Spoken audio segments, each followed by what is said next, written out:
There's also two ways in which a lot of leaders lean. First, we have what I call GSD managers. GSD stands for Get Stuff Done. And you can replace that S word with a different one. You get the idea. These people focus on metrics.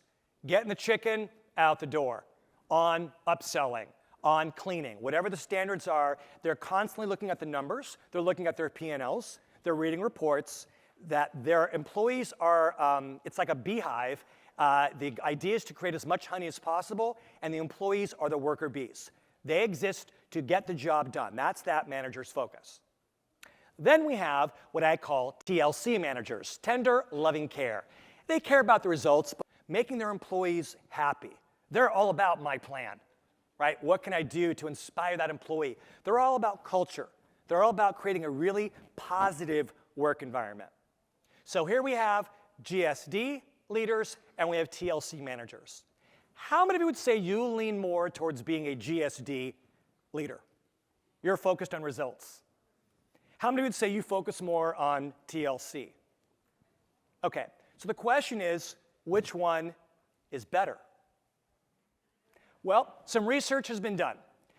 They did a study where they looked at 100,000 managers who are leading primarily hourly workers, and they collected data from all of their employees, over 1 million people, asking all these questions and trying to understand the characteristics of all these different managers, and then they ranked the managers by percentile.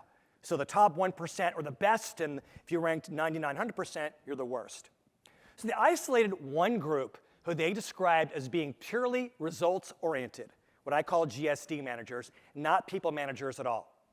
Of that group, when they isolated them, only 9% ranked in the top 10% of all managers. Well, then they isolated a different group, a group of employees did not indicate to be too results-oriented, but were very people-oriented. How do you think they did? Worse. Only 8% of this group were among the top 10%.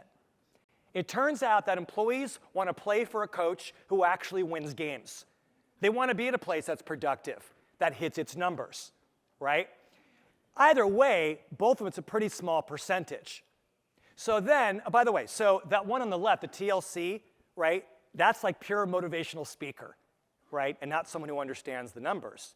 And that had a lot to do with my problems in the beginning, because I was focusing too much on being that kind of manager.